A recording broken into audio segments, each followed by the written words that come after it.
Mengejutkan, pemilik toko oleh-oleh Mama Kas Banjar, Firly Nurrohim, tiba-tiba dituntut bebas di Pengadilan Negeri Banjarbaru.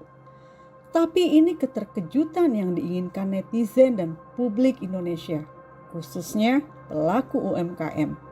Dengan kata lain, mereka terkejut karena harapannya akhirnya terkabul.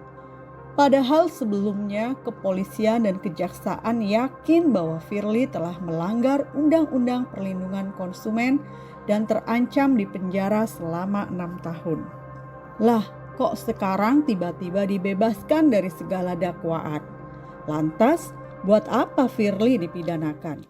Namun sebelum melanjutkan kisah ini, silakan klik like, subscribe, dan tanda lonceng terlebih dahulu agar Anda nyaman menyimak kisah ini.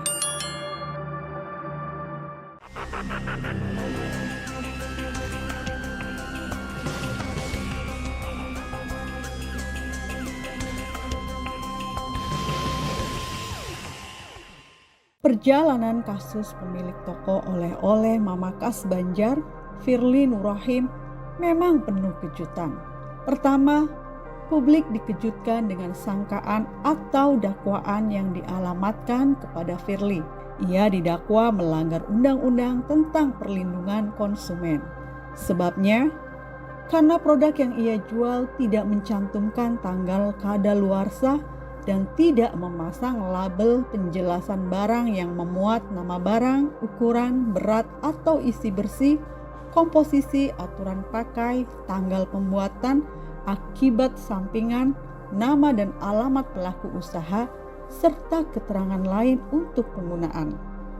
Tentu saja sangkaan penyidik kepolisian dan dakwaan jaksa penuntut umum mengejutkan publik. Bagaimana tidak? Hal itu lazim ditemukan di kemasan pedagang UMKM. Terlebih yang dijual produk ikan asin dan hasil laut. Tentu sebagian besar pedagang ikan asin, terutama di pasar tradisional, kebanyakan kemasannya tidak sesuai dengan ketentuan. Kalaupun memang dianggap melanggar peraturan, publik sangat menyayangkan jika hal itu langsung dipidanakan. Harusnya kasus serupa diselesaikan dengan pembinaan dan sanksi administratif terlebih dahulu. Kejutan yang kedua, kasus yang menjerat Firly berjalan begitu cepat. Bayangkan, 6 Desember 2024, kepolisian menerima pengaduan masyarakat. Lalu pada tanggal 11 Desember dimulai penyidikan dan 9 Januari 2025 Firly ditetapkan sebagai tersangka. Kemudian setelah berkasnya dinyatakan lengkap pada tanggal 25 Februari 2025, kasusnya dilimpahkan ke kejaksaan. Firly pun kemudian ditahan. Proses di kejaksaan juga berjalan dengan cepat. Hanya dalam beberapa hari sudah dilimpahkan ke pengadilan.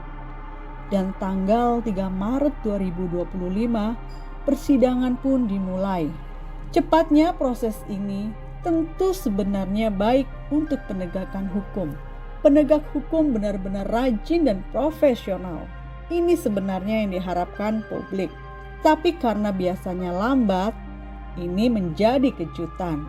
Semoga seterusnya bisa cepat dan profesional. Kejutan berikutnya, Ani, istri Firly, mengumumkan bahwa toko Mama Kas Banjar tutup per 1 Mei 2025 karena trauma secara mental dan finansial dalam menghadapi kasus hukum. Penutupan toko juga karena para nelayan pemasok ikan asin dan ikan segar pada ketakutan. Mereka tidak mau lagi memasok ikan karena takut ikut terseret dan dicari-cari kesalahannya. Kejutan juga terjadi pada sidang ke-10 di Pengadilan Negeri Banjarbaru.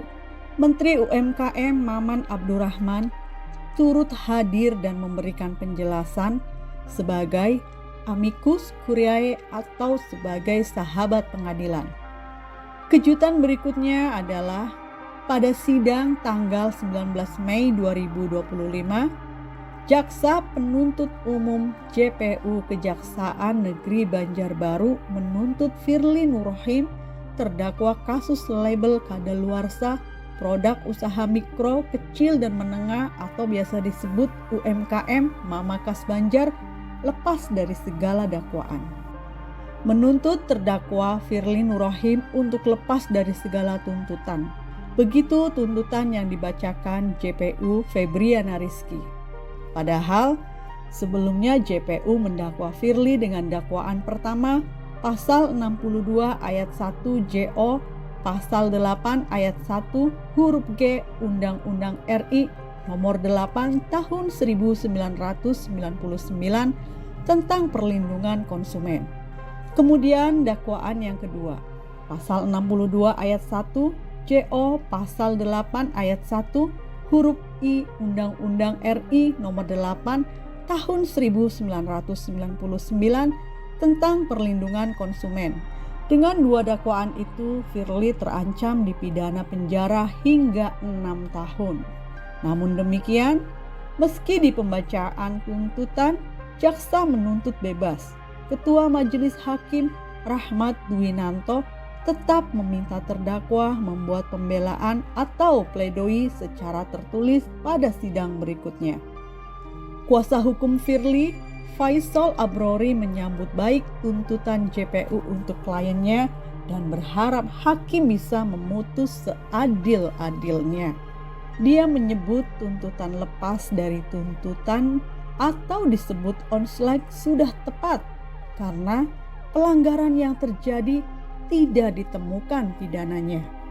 Menurut Faisal, segala upaya hukum termasuk menghadirkan Menteri UMKM Maman Abdurrahman sebagai amicus curiae atau sahabat pengadilan pada sidang sebelumnya berhasil meyakinkan JPU untuk menuntut kliennya lepas.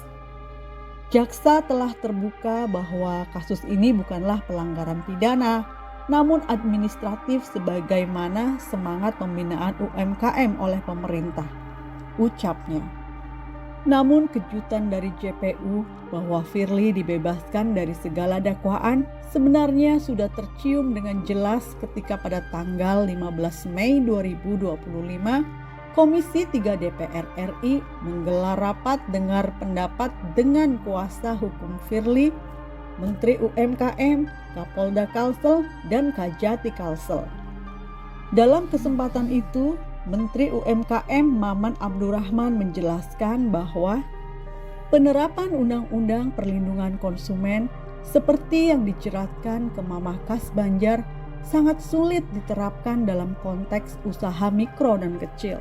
Namun hal ini bukan berarti bahwa penegakan hukum yang dilakukan kepolisian dan kejaksaan dalam melindungi konsumen itu salah, tapi lebih tepatnya agar lebih mengedepankan penerapan undang-undang tentang pangan yang juga mengatur hal yang sama. Tentang kemasan makanan, yakni lebih mengedepankan aspek pembinaan bagi pelaku usaha dan sanksi administratif berupa denda atau penghentian sementara dari kegiatan produksi atau peredaran, penarikan pangan dari peredaran, ganti rugi, dan atau pencabutan perizinan berusaha. Dari aspek hukum, penerapan Undang-Undang Pangan juga lebih tepat ketimbang Undang-Undang Perlindungan Konsumen, karena sesuai prinsip hukum yang dikedepankan adalah hukum yang lebih spesifik, lex specialis, ketimbang hukum yang umum, lex generalis. Dari penjelasan Menteri itu, kemudian rapat dengar pendapat itu membuat dua kesimpulan besar. Yang pertama, Komisi 3 DPR RI mendorong Kepala Kepolisian Negara Republik Indonesia untuk mengutamakan pembinaan dan sanksi administratif penanganan pelanggaran hukum terhadap Undang-Undang Nomor 8 Tahun 1999 tentang Perlindungan Konsumen dan Undang-Undang Nomor 18 Tahun 2012 tentang Pangan sesuai dengan prinsip keadilan substantif. Kesimpulan yang kedua, Komisi 3 DPR RI meminta Kepala Kejaksaan Tinggi Kalimantan Selatan untuk menghindari tuntutan pidana penjara dalam menyelesaikan perkara yang menjerat Firly Nurrohim sesuai ketentuan perundang-undangan. Kesimpulan RDP di Komisi 3 DPR, secara gamblang para pihak sudah sepakat untuk membebaskan pemilik toko Mamakas Banjar dari segala dakwaan. Proses hukum formal yang sekarang berjalan pun sudah dapat dilihat bahwa ujungnya akan memberikan kebebasan kepada Firly dan ke depan lebih memprioritaskan pembinaan dan sanksi administratif bagi pelaku UMKM. Semoga ini menjadi pertanda kemenangan UMKM dan kemajuan ekonomi Indonesia ke depan. Jika ini menjadi awal kemenangan bagi Mamakas Banjar, toko oleh-oleh di Banjarbaru itu diprediksi usahanya akan semakin berkembang.